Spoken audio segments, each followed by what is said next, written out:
Hello students, once again जो topic chapter चल रहे हैं उसको कंटिन्यू कर रहा हूं। Magnetic effect of current, chapter 4 NCERT का, क्लास 12 का चल रहा है बेटा। इसी में आज एक टॉपिक पढ़ाऊंगा। टॉपिक का नाम है magnetic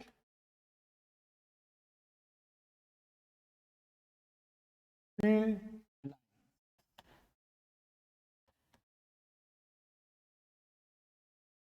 topic is magnetic field line, very important topic. आपको पता है कि मैग्नेटिक फील्ड लाइंस किसे कहते हैं? आपको पता है कि कोई भी करंट कैरिंग वायर के चारों तरफ मैग्नेटिक फील्ड लाइंस होती हैं। ऑब्वियसली होती या नहीं होती हैं? होती हैं।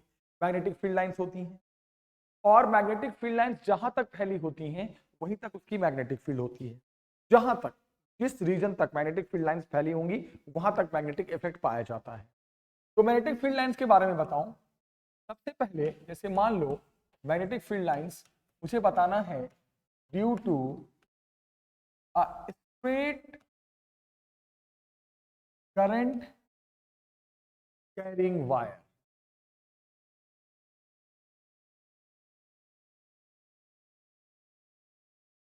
अगर मुझे मैग्नेटिक फील्ड लाइंस बतानी है एक स्ट्रेट करंट कैरिंग वायर की वजह से, मान लो एक वायर तो आपको पता है ना, मैंने पढ़ा है ना, स्ट्रेट भी होता है, सर्कुलर लूप भी होता है। तो मान लो आपने मैग्नेटिक फील्ड लाइंस ड्रॉ करनी है एक स्ट्रेट करंट कैरिंग वायर की वजह से, तो याद रखना वो जो लाइंस होती हैं, जो मैग्नेटिक फील्ड लाइंस होती हैं बेटा, वो थोड़ा सा मैं आपको बताऊं, वो lines circular lines circular. Magnetic field lines जो होती हैं वो सर्कुलर लाइंस होती हैं, स्ट्रेट वायर के चारों सर्कुलर, कॉन्सेंट्रिक सर्कुलर लाइंस। ये बहुत बड़ा फर्क है इलेक्ट्रिक फील्ड लाइंस और मैग्नेटिक फील्ड लाइंस में। Electric field lines close lines नहीं होती, they are not close loop, but ये क्लोज लाइंस होती हैं, ये क्लोज लूप होती हैं, ये क्लोज लाइंस होती हैं, ये क्लोज लूप होती हैं, ध्यान रखना। अब यहां पर एक पॉइंट समझने लायक है कि लाइंस तो हो गई close, obviously circular loop.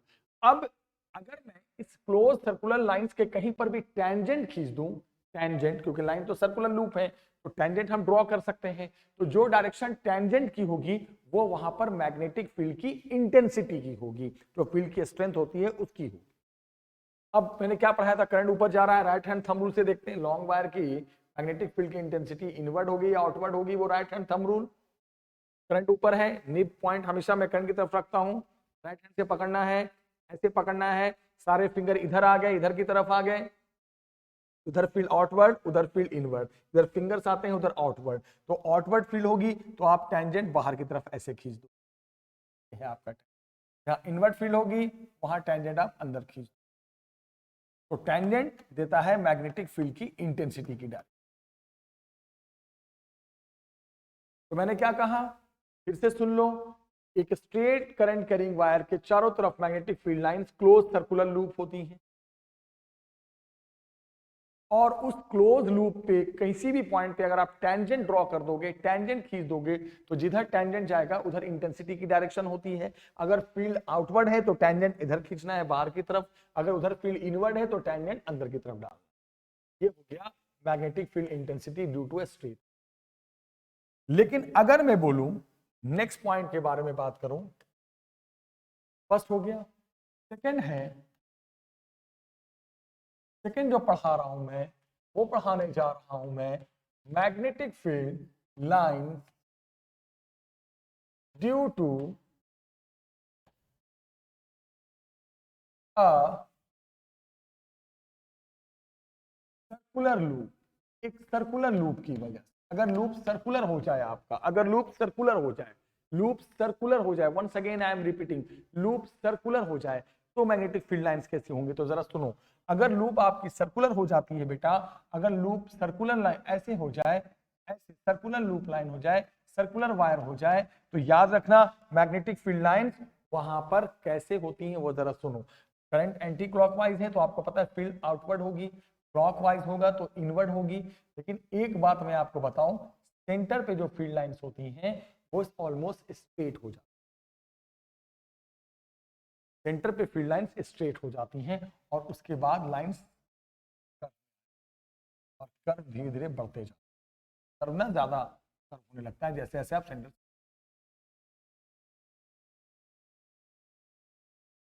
Centre पे स्ट्रेट हो जाती है, उसके बाद लाइंस फिर कर्व डायरेक्शन।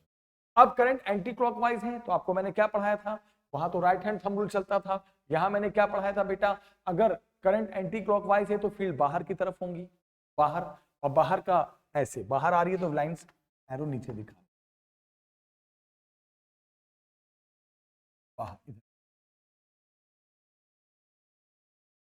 और अगर फील्ड इनवर्ड होती तो इनवर्ड का जैसे टेंजेंट अंदर जाता है तो यहां भी एरो ऊपर की तरफ ऊपर जाता, तो ये उलट जाता। तो ये जो आपने देखा, सेंटर पे फील्ड लाइंस हमेशा ऑलमोस्ट स्ट्रेट होती हैं, ऑलमोस्ट, इसलिए कि सेंटर पे फील्ड मैक्सिमम होती है, तो लाइन जब स्ट्रेट होंगी तो कितने दूर तक जाएंगी पता नहीं, मैक्सिमम रीजन कवर करेंगे, फील्ड स्ट्रेंथ मैक्सिमम होती है, तो सेंटर पे लाइन ऑलमोस्ट स्ट्रेट फिर कर्व होने लगती है। तो ये field lines what due to a straight wire and that was the field lines due to the circular wire. तो ये बहुत इंपॉर्टेंट टॉपिक था, मैग्नेटिक फील्ड लाइंस ड्रॉ करना आपको सिखा दिया मैंने। ओके, अब हम आते हैं नेक्स्ट टॉपिक, आप चाहो तो स्क्रीनशॉट ले सकते हैं।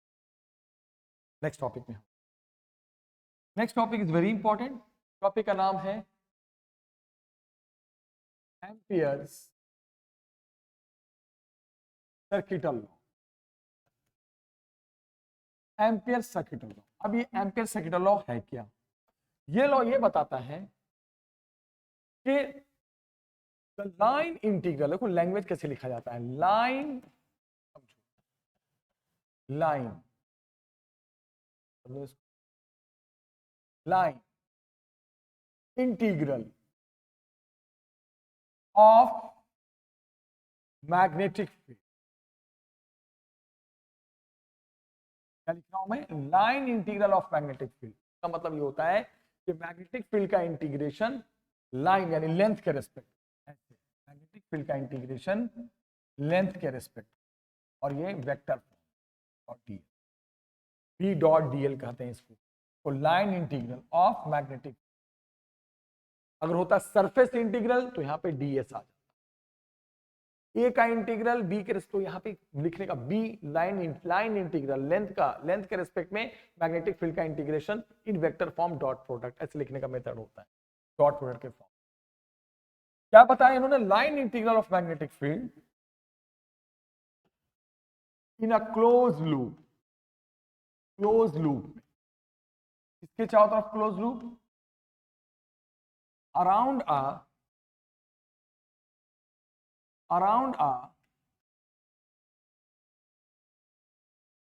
Current carrying conductor, around a current carrying conductor, एक क्लोज लूप में जो एक करंट कैरिंग कंडक्टर के चारों तरफ है, इज म्यू नॉट टाइम्स, आपको बताया ना मैग्नेटिक फील्ड में एक परमेबिलिटी होती है, शुरू में पढ़ाया था permeability of magnetic field, mu naught times of, मतलब ये कहना चाह रहा है कि लाइन इंटीग्रल मतलब integration of magnetic field, line integral of magnetic field मतलब मैग्नेटिक फील्ड का इंटीग्रेशन लेंथ के रेस्पेक्ट में, लाइन लेंथ के रेस्पेक्ट, वो जो आएगा रिजल्ट वो mu naught times of the current होगा। और चूंकि क्लोज लूप में देखा जा रहा है, करंट कैरिंग जो है, जो करंट कैरिंग कंडक्टर है वो क्लोज लूप के अंदर है, तो इंटीग्रेशन में गोल लगा देते हैं, मतलब ये इंटीग्रेशन एक क्लोज लूप के लिए हो रहा है, ये है। अब बच्चे बोलते हैं सर ये आपने लिखने का तो लिख तो दिया लेकिन मुझे समझ में नहीं आया ढंग से, मुझे इसका प्रूफ चाहिए, आई नीड प्रूफ। तो हम इसके प्रूफ में आते हैं, क्या करेंगे प्रूफ के लिए, सबसे पहले तो आप एक करंट कैरिंग वायर बनाओगे, आपने क्या ड्रॉ किया बेटा, एक करंट कैरिंग वायर, और करंट कैरिंग, फिर क्या कहा आपने, ये क्लोज लूप में है, किसमें है, क्लोज लूप में, तो अब आप क्या करोगे, क्लोज लूप में है तो जब क्लोज लूप में है तो आप क्या करोगे, पहले क्लोज लूप बनाओगे चारों तरफ, मान लो उस लूप का रेडियस कितना है, आर है। उसके बाद हमने क्या कहा, अब मुझे ये टर्म को हटाकर ये लाना है, तो मुझे डीएल चाहिए, तो लूप पे ही डीएल लोगे, line integral of magnetic field, ये डीएल हो गया। ये लूप को हम कहते हैं एम्पीरियन लूप, कौन सा लूप कहते हैं बेटा, एम्पीरियन लूप, एम्पीरियन लूप। जैसे आपने गॉस में पढ़ा था ना, गॉस थ्योरम में गॉसियन सरफेस, उसी तरह जो लूप करंट कैरिंग वायर के चारों तरफ होगा, जिस लूप के अंदर ये वायर बंद होगी, उसको हम कहेंगे एम्पीरियन लूप। अब उसी लूप पे आप थोड़ा सा डीएल ले लो, लाइन इंटीग्रल, मतलब लेंथ के रिस्पेक्ट में इंटीग्रेट करना है। किसकी लेंथ के रिस्पेक्ट में? वो लूप के लेंथ के रिस्पेक्ट में।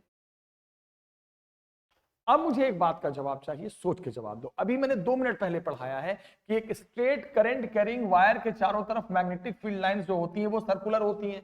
तो इसका मतलब ये जो लूप है ये डबल चीज को रिप्रेजेंट कर रहा है। ये एम्पीरियन लूप तो है ही है, और ये मैग्नेटिक फील्ड लाइंस को भी रिप्रेजेंट कर रहा है। ये दोनों चीज को रिप्रेजेंट कर रहा है। ये जो सर्कल मैंने बनाया है एक वायर के चारों तरफ, ये दोनों चीज को रिप्रेजेंट कर रहा है। कैसे दोनों चीज को रिप्रेजेंट कर रहा है? लूप तो है ही है ये एम्पीरियन लूप, इसी में मैंने वायर को बंद किया है। और साथ साथ मैंने क्या पढ़ाया था?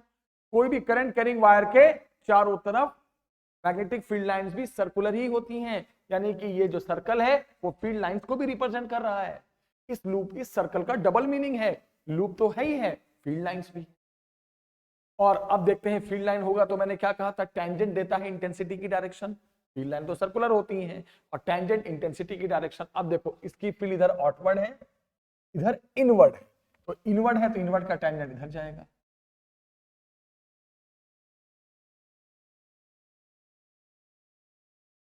ये जो सर्कल है, समझने वाली बात है, ये सर्कल दोनों चीज को रिप्रेजेंट कर रहा है, लूप तो है ही है। और साथ साथ मैंने क्या बताया था बेटा कि एक स्ट्रेट वायर के चारों तरफ मैग्नेटिक फील्ड लाइंस भी सर्कुलर होती हैं। तो ये सर्कल दोनों चीज को रिप्रेजेंट कर रहा है, लूप को भी और फील्ड लाइंस को भी। तो डीएल कहां लेते हैं? लूप पे, अलोंग द टेंजेंट ले लिया। और इंटेंसिटी भी चाहिए, वो भी अलोंग द टेंजेंट। इसको फील्ड लाइन समझोगे तो इंटेंसिटी मिल जाएगी, इसको लूप कंसीडर करोगे तो डीएल मिल जाएगा। तो बी और डीएल दोनों एक ही तरफ चले गए, तो थीटा इनके बीच, इनके भी दोनों के बीच एंगल कितना आ गया? 0 डिग्री। सब डाटा हमें मिल गया, सब मिल गया। तो अब अंदर शुरुआत करते हैं, इसमें आते हैं। और एक बात सुन लो, इस वायर की फील्ड यहां पर है बी, तो इसका फॉर्मूला भी जानते हो, मैंने पहले दूसरे लेक्चर में पढ़ाया था। लॉन्ग वायर की वजह से तो फील्ड होती है आर डिस्टेंस पे, इसका फॉर्मूला भी आप पढ़ चुके हो, लास्ट वीडियो में देखना, mu naught I by 2r, last video में मैंने पढ़ाया था।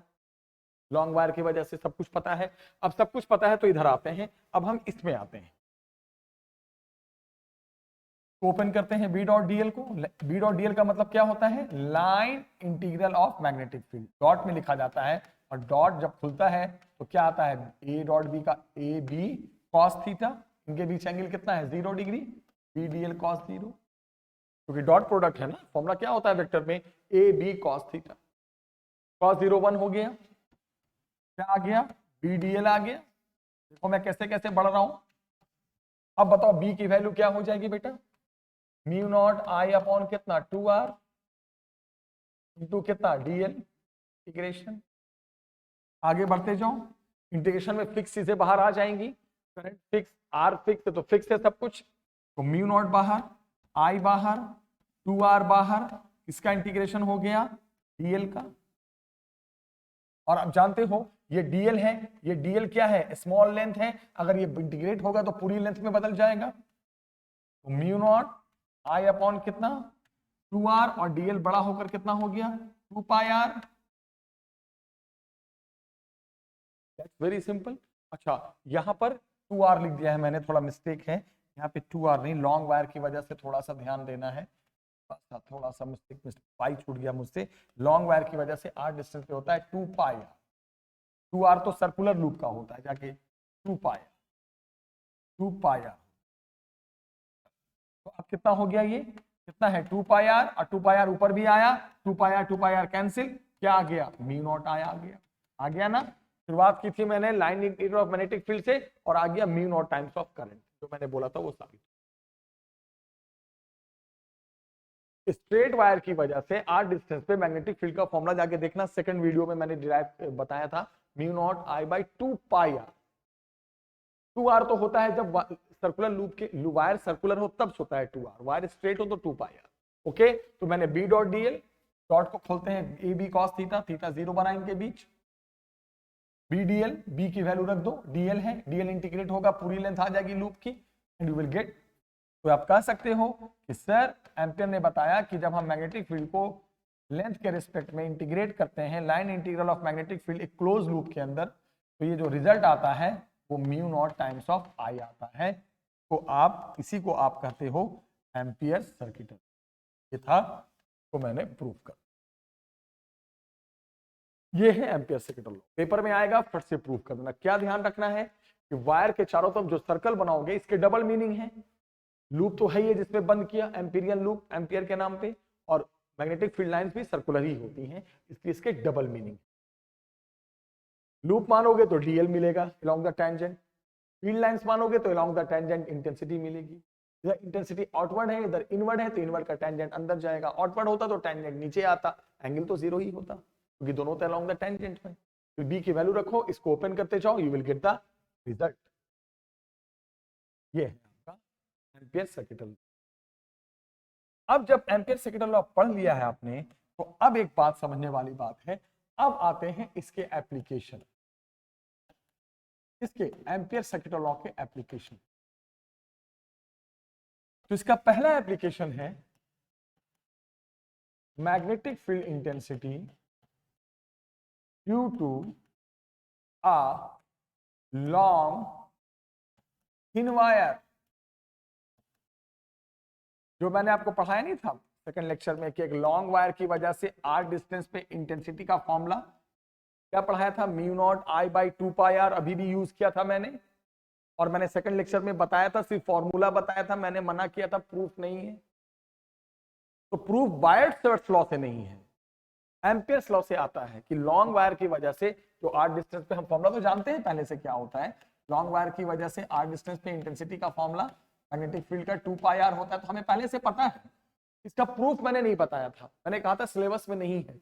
तो हाँ, बायर्ट्स लॉ से नहीं है, लेकिन एम्पियर्स लॉ से आएगा। ये प्रूफ करना कि आगे आया कैसे, एम्पियर्स लॉ से बताओ। तो कैसे बताएंगे, आपको पता ही है कैसे बताएंगे हम। थोड़ा सा साइज छोटा कर रहा हूं मैं। इसके लिए आपको क्या करना पड़ेगा बेटा, सबसे पहले आपको एम्पियर्स लॉ लगाना है, तो पहले इसको आपको क्लोज करना पड़ेगा। एम्पियर्स लॉ लगाने के लिए पहले आपको क्लोज करना पड़ेगा, और जो लाइन से क्लोज करते हो उसे कौन सा लूप कहते हैं, एम्पीरियन लूप कहते हैं। क्योंकि ये रूल लगता तभी है जब आप क्लोज करते हो, बिना क्लोज किए तो आप लगा ही नहीं सकते। क्लोज कर दिया, फिर उसके बाद क्या ले लो, छोटा सा डीएल ले लो। मैंने कहा था ना, अभी बताया ना, इसके डबल मीनिंग है, सर्कल का मीनिंग लूप है, और साथ साथ फील्ड लाइंस भी हैं, क्योंकि फील्ड लाइंस भी सर्कुलर ही होती हैं। इसके दोनों लाइंस, इसके दोनों मीनिंग चल रहे हैं आज की क्लास में। लूप तो है ही गोल सा सर्कल, और फील्ड लाइंस भी सर्कुलर ही होती हैं। तो अब फील्ड लाइंस अगर है तो टेंजेंट खींच दोगे। टेंजेंट इधर क्यों जा रहा है, क्योंकि फील्ड इधर इधर आउटवर्ड, इधर इनवर्ड है, तो टेंजेंट ऊपर जा रहा है। थीटा इनके बीच अभी बनाया था मैंने, कितना हो गया, 0 हो गया। तो अभी मैं प्रूफ में भी, अभी मैंने जो डायग्राम हटाया उसमें भी सेम डायग्राम था, उसमें मुझे लॉ प्रूफ करना था और मुझे इसकी जानकारी थी, मैंने इसको यूज किया था। बट अब मैं उल्टा करूंगा, लॉ को यूज करूंगा और इसको प्रूफ, इसकी वैल्यू निकालूंगा। प्रूफ में क्या हुआ था, प्रूफ में इसकी वैल्यू मुझे पता थी पहले से, लॉ प्रूफ किया था। अब उल्टा है, अब मैं एम्पियर्स लॉ को यूज करके इसकी वैल्यू निकालूंगा। तो क्या एम्पियर्स लॉ है, एम्पियर्स लॉ क्या है, B dot DL is equal to what, mu naught I. जब मैं प्रूफ कर रहा था तो इसको मैंने यूज किया था। अब मैं मान के चला हूं कि ये मुझे लॉ पता है, ये नहीं पता है। उसको ओपन करते हैं, A डॉट डी को खोलो, B DL cos theta is equal to कितना, म्यू नॉट आई कॉस 0 1। मैं ये मान के चला हूं B मुझे नहीं पता है, ये मान के चला हूं मुझे पता ही नहीं है, B बाहर ले लो, DL is equal to mu naught I. DL integrate होगा, आपको पता ही है, जब DL इंटीग्रेट होगा तो क्या आएगा रिजल्ट, बहुत सिंपल है, DL छोटी सी लेंथ है, जब इंटीग्रेट होगा तो पूरी लंबाई आ जाएगी लूप की 2 pi R is equal to mu naught I. ये 2 पाई आर नीचे चला गया बेटा, B की वैल्यू आ गई mu naught I upon 2 pi R. देखो आ गया वही फॉर्मूला। तो जब मैं एम्पियर्स लॉ प्रूफ करूंगा तो ये मानूंगा कि मुझे ये पता है, मैं लॉ प्रूफ कर रहा हूं। अब जब मुझे इसकी वैल्यू निकालनी होगी तो मैं ये मान के चलूंगा कि मुझे लॉ पता है, ये पता कर। एक एप्लीकेशन और है लास्ट, वो देख लेते हैं। ठीक है बेटा, ये समझ में आ गया। आप चाहो तो स्क्रीनशॉट ले सकते हो, मैं हट जाता हूं इनके लिए। अब हम आते हैं इसके सेकेंड एप्लीकेशन। इसके सेकेंड एप्लीकेशन में हम आ रहे हैं, ध्यान से देखना। अब बोलोगे सर इसका सेकेंड एप्लीकेशन क्या है, ये इंपॉर्टेंट है। अब हम इसमें आ रहे हैं।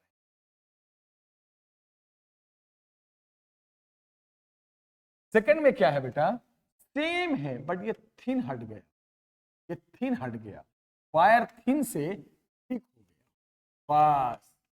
और थिक वायर को हम सिलेंड्रिकल वायर भी कहते हैं, सिलेंड्रिकल वायर, क्योंकि आपको पता है ना जब कोई चीज थिक हो जाती है तो वो सिलेंड्रिकल सिलेंड्रिकल सिलेंड्रिकल शेप में आ जाती है। Cylindrical wire, thick wire, conductor जो भी बोले। तो यहां पे क्या है, अब आपको समझना है, वायर पहले थिन थी अब थिक हो गई। तो थिक जब वायर लोगे, सुनो ध्यान से, मान लो ये वायर आपकी थिक हो गई। अब जब वायर थिक है, पहले थिन थी अब थिक हो गई, और ये बीच में एक्सिस है, यहां से करंट जा रहा है। और जब वायर थिक है और आपको आर डिस्टेंस पे मैग्नेटिक फील्ड इंटेंसिटी पता, तो जब वायर थिक होगी तो इसका अपना भी रेडियस होगा। तो इसका अपना रेडियस में ए मान रहा हूं, ए। इससे पहले वायर थिन था तो उसका अपना कोई रेडियस नहीं था, अपना कोई साइज नहीं था, there is no thickness, no radius. But इस टॉपिक में जब वायर थिक हो जाती है तो इसका अपना भी रेडियस हो जाए। तो यहाँ पे ए जो है, what you will say, what is A, क्योंकि A is the radius of wire. ये वायर ठीक है तो इस टॉपिक में वायर का अपना भी रेडियस है। और एक बात सुनने वाली बात, जब ये वायर ठीक हो गई है तो दो जगह बनेगी, आउटसाइड और इनसाइड। थिन में ऐसा नहीं था, थिन में तो सिर्फ जो थी फील्ड, थिन में क्या था यार, थिन में आर डिस्टेंस पे आउटसाइड ही फील्ड होती थी, अंदर कहां होगी, तो ठीक रही, थिन तो है ये तो थिन, इसमें अंदर थोड़ी जगह है जो अंदर होगी, यहाँ पे अंदर तो फील्ड हो ही नहीं थी, जो भी होगी बाहर होती थी। बट यहाँ पे जब वायर थिक हो गई है, सोचने वाली बात है, तो थिक वायर में फील्ड इनसाइड भी निकालने को आएगा, आउटसाइड भी निकालने को आएगा। तो सबसे पहले मैं फील्ड निकालने जा रहा हूं आउटसाइड। सबसे पहले कहां, आउटसाइड, पहले फील्ड निकालने जा रहा हूं आउटसाइड, आउटसाइड द वायर। कितने डिस्टेंस पे, वही आर डिस्टेंस। तो आउटसाइड द वायर लोगे तो वो डिस्टेंस वायर के रेडियस से ज्यादा होगा। जब आप आउटसाइड निकालोगे तो वो जो भी डिस्टेंस है वो वायर के रेडियस से ज्यादा होगा। ठीक है, कौन सा लॉ लगाना है, एम्पियर्स लॉ। एम्पियर्स लॉ की पहली शर्त, इसको पहले आपको क्या करना पड़ेगा, क्लोज। पहली शर्त, इसको क्लोज कर दो, पूरे को लूप में बंद कर दो, पूरे वायर को। फिर आपको पता ही है, छोटा सा डीएल ले लो, वही सब सारी कहानी। अब मुझे यहाँ पे फील्ड निकालनी है, फिर वही रूल लगाएंगे, B dot DL is equal to mu naught I. Dot को खोलेंगे, बी डीएल कॉस जीरो, ये तो आपको पता ही है, थीटा जीरो ही होता है, क्योंकि बी भी अलोंग द टेंजेंट, डीएल भी अलोंग द टेंजेंट, वो तो फिक्स है। Cos zero one, cos zero one क्या आ गया बेटा, बी निकालना है, बाहर कर लो, DL is equal to mu naught आई।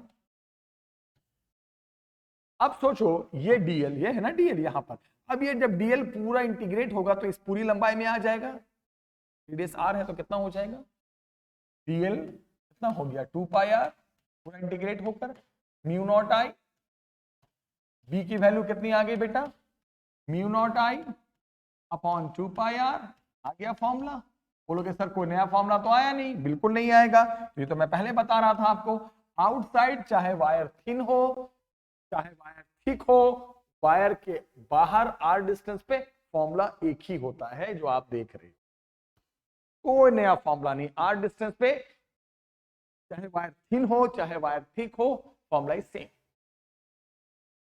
तो बोलोगे सर ये तो अच्छी बात है, चलो सर ये आपने बता दिया, थिक वायर की वजह से आपने आउटसाइड बता दिया सर। एक बार देख लो आउटसाइड का, इसको हटाने वाला हूं, आउटसाइड तो हो गया सर, बहुत अच्छी बात है, लेकिन सर मुझे इनसाइड पता करना है।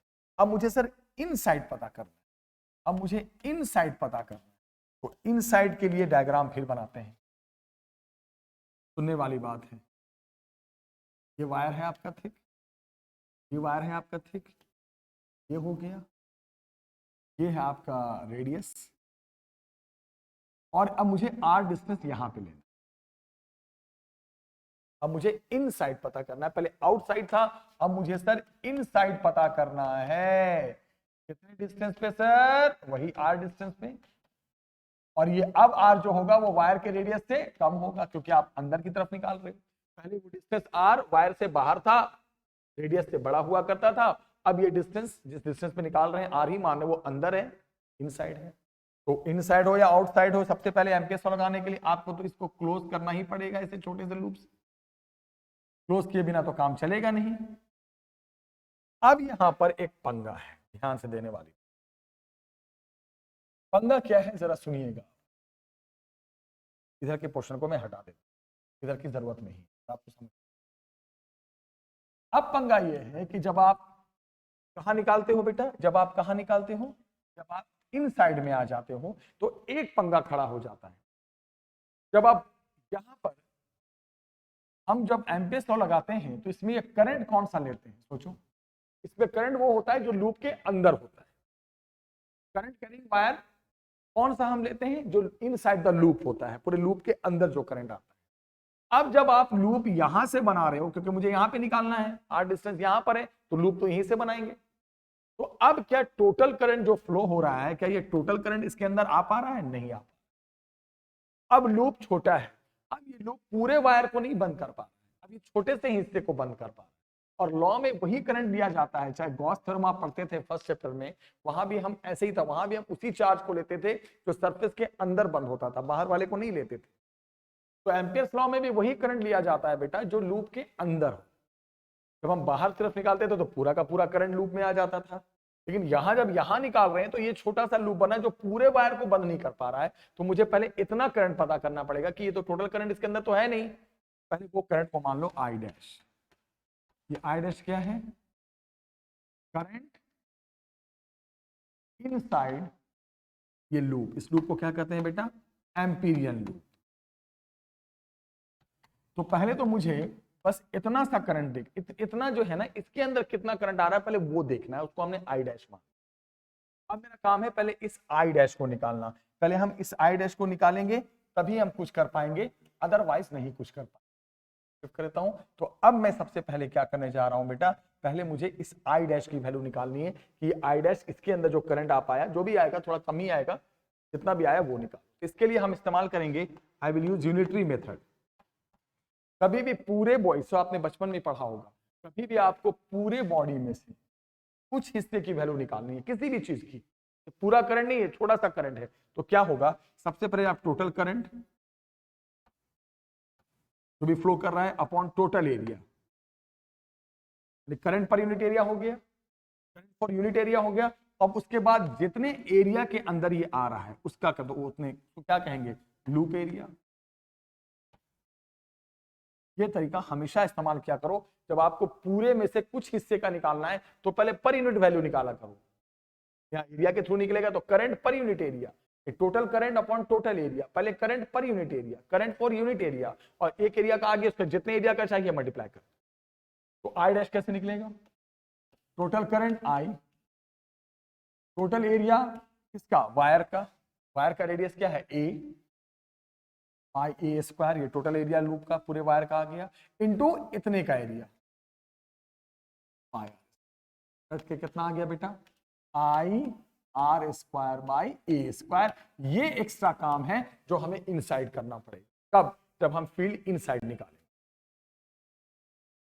क्या काम करना पड़ेगा, पहले बताओ, लॉ में हम कौन सा करंट लेते हैं जो लूप के अंदर होता है, जो एम्पीरियन लूप के अंदर क्लोज। अब जब इनसाइड निकाल रहे हैं आर डिस्टेंस पे तो पूरा करंट तो बंद नहीं हो पाया, करंट तो थोड़ा कम ही बंद होगा, उस करंट को हमने आई डैश मान लिया। अब वो करंट कैसे निकालें, यूनिटरी मेथड से, पहले करंट पर unit area, total current divided by total area, current पर यूनिट एरिया और जितने का चाहिए उतने एरिया से मल्टीप्लाई। तो टोटल एरिया कितना है पूरे कंडक्टर का, पाई ए स्क्वायर, रेडियस ए है ना, total current upon total area, और जितना लूप बन रहा है जितने रेडियस का उसके एरिया से मल्टीप्लाई। बस इसके बाद लगा दो Ampere's law, B dot DL is equal to mu naught, वही बात आई डैश, करंट तो आप जो लूप के अंदर है वो लेंगे ना, आई डैश। बस इतना पंगा है, यहाँ आउटसाइड में तो पूरा करंट बंद हो जाता था, यहाँ जितना पार्ट क्लोज लूप में आएगा वही निकाल के रखना पड़ेगा। बोलेंगे इसको D D L cos zero mu naught, I dash की वैल्यू ये रख दो जो आई डैश निकाला है आपने, I R square by, B बाहर cos 0 1, ये इंटीग्रेशन में गोल लगाते हैं, close loop, mu naught I R square upon A. DL जब इंटीग्रेट होगा तो पूरे लूप की लंबाई दे देगा जो भी है 2 पाई आर। तो ये लूप है ना, ये जो लूप बनाया आपने, ये लूप एम्पेरियन लूप, लंबाई 2 pi R is equal to mu naught I R square upon A. यहां से एक आर से एक आर कट गया और फाइनल फॉर्मूला ये इनसाइड जो निकल के आया, म्यू नॉट आई आर, एक आर तो कट गया, upon 2 pi A. Yes, this is the formula of the magnetic field inside the thick wire. तो बोलोगे सर एक बात बताओ, आउटसाइड तो फॉर्मूला आपने जो देखा वो तो वही था जो थिन वायर का होता है आउटसाइड, उसमें कोई चेंज नहीं आया, mu naught I upon 2 pi R. Sir मुझे एक बात समझ में आ रही है, दोनों में से एक बात क्या समझ में आ रही है, जरा सुनो। ये समझ में आ रही है एक बात कि जो इनसाइड इंटेंसिटी है वो जिस डिस्टेंस पे निकालते हैं हम, आर डिस्टेंस पे निकालते हैं ना, आउटसाइड या इनसाइड, वो उसके डायरेक्टली है। और आउटसाइड जो इंटेंसिटी का फॉर्मूला था, वो इंटेंसिटी जो थी सर, वो जिस डिस्टेंस पे निकालते हैं उसके इनवर्सली है। मतलब ये हुआ सर कि हम अंदर की तरफ रहेंगे, जब हम वायर के अंदर होंगे तो जैसे जैसे डिस्टेंस बढ़ता जाएगा फील्ड भी बढ़ती जाएगी, और जब हम वायर के बाहर फील्ड देखेंगे तो जैसे जैसे डिस्टेंस बढ़ता जाएगा निकालने वाला, वैसे फील्ड कम होती जाएगी। तो दोनों रिलेशन में आ रहा है, इनसाइड कुछ और आउटसाइड कुछ और। अब इसी रिलेशन पे फिर एक ग्राफ बनाने को आता है आर के साथ। आर का मतलब समझ लो, आर का मतलब होता है वही डिस्टेंस के, इसका मैग्नेटिक फील्ड का ग्राफ आएगा। तो बोलोगे सर जब तक आप इनसाइड हो, मतलब जब तक आपका डिस्टेंस रेडियस से कम है, तब तक ग्राफ स्ट्रेट लाइन बनेगा, और उसके बाद जैसे ही आप वायर से बाहर निकल जाओगे, आउटसाइड चले जाओगे, तो फिर ग्राफ इनवर्सली का बनेगा। यहां तक देखो, यहां तक आपका जो डिस्टेंस है, यहां से यहां तक का जो डिस्टेंस है, वो आप इनसाइड हो, ये इनसाइड का ग्राफ, और ये ग्राफ आउटसाइड का है। यहां से यहां तक का डिस्टेंस वायर के रेडियस से कम है, और फिर यहां का डिस्टेंस जो हो गया, यहां का डिस्टेंस वो वायर के रेडियस से। बोलोगे सर आप ग्राफ की बात अगर करते हो तो इनसाइड वाले फॉर्मूले में डिस्टेंस, जिस डिस्टेंस पे निकालते हो वो आर होता है, वो सर उसके साथ डायरेक्टली रिलेशन है, और आउटसाइड वाले फॉर्मूले में डिस्टेंस के साथ इनवर्सली रिलेशन। इनसाइड का मतलब आपका डिस्टेंस अभी रेडियस से कम है, किसके रेडियस से, वायर के रेडियस से, और आउटसाइड का मतलब वो जो डिस्टेंस शो हो रहा है वो रेडियस से ज्यादा, तो डायरेक्टली फिर इनवर्स। इस तरह बेटा आज की क्लास में मैंने मैग्नेटिक फील्ड, एम्पियर्स लॉ, उसके 2 एप्लीकेशन फिनिश कर दिए। मुझे पूरी उम्मीद है समझ में आया होगा। प्लीज वीडियो को बार बार देखना, एक बार में हो सकता है समझ में कम आए, 2 बार देखना। नेक्स्ट वीडियो में मैं मिलूंगा एक नए टॉपिक के साथ, तब तक आप वीडियो को देखो, और चैनल को सब्सक्राइब नहीं किया है तो जरूर सब्सक्राइब करो, और आगे भी वीडियो को शेयर करो। ठीक है बेटा, मिलते हैं नेक्स्ट वीडियो में। Thank you, bye bye, take care.